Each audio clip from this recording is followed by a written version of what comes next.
So I just got back from Cedars a little while ago, and there's, of course, lots of discussion about this Casey Means character all day.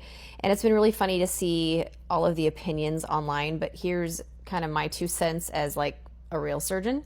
So the Surgeon General is a position that has typically a very kind of expected pedigree. So you have physicians that are holding that role that have significant public health experience. So a big chunk of their practice is in the public health sphere. So we'll just start there. So this Casey Means person has zero experience in public health, so none, which is weird, right? To have the top job in that arena and have zero experience. So not the most qualified. So as the residency stuff goes, so she was a resident at OHSU, which is where I did my plastic surgery fellowship, and ENT is a wonderful program there. And she dropped out in her last year. So what does that mean? So she did 4 years of medical school. She did 4 years of ENT training. And in her last year, several months before she was going to graduate, she dropped out. That doesn't happen. So people don't just drop out at that point. So there's kind of one of two things. Either you're told you're not going to be allowed to graduate and you peace, which is what I would guess is going on. And the other option is you were told that you had to repeat a year and you peace, which is, I guess, could be either one. So nobody just drops out. And I know she says that, she didn't like that there was no focus on prevention of disease. Girl, you chose a residency that's a procedural residency. Literally the focus of a surgical residency is doing procedures to fix things.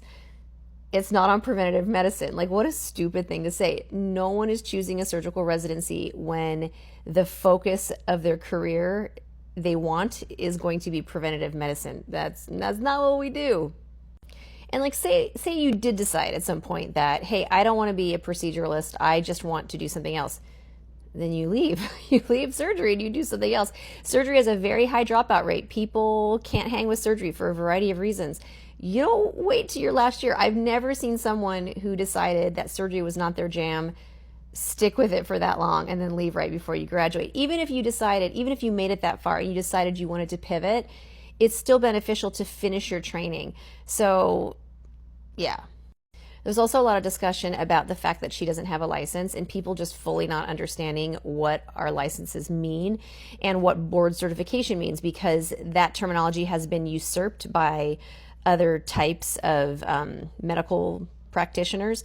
So in medicine, when we say board certification, we're talking about our specialty board. So like I have board certification in general surgery and plastic surgery. So I finished a training program that allowed me to take my specialty boards.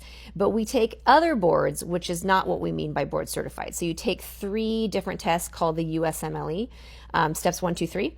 And they're done after your 2nd year of med school, after your 3rd year of med school, and then in your 1st year of training. That's the only thing you need to get a medical license in any state. So when you're a resident, you have a medical license. So Casey Means had a medical license like essentially the whole time she was a resident. So people are very surprised or confused about this. That's totally common. She doesn't have a board certification though, because she did not complete any training program which would allow her to take boards. She did have a license in the state of Oregon. I don't know if she had one in California, but apparently she has 0 license right now. So she's let that lapse. And anyone who's supporting this nomination vehemently just doesn't know anything about medicine or public health, because I don't know anybody I know from physicians that are either side of the aisle that are thumbs up on this, because this is not the best that we have to offer, and it's an important role.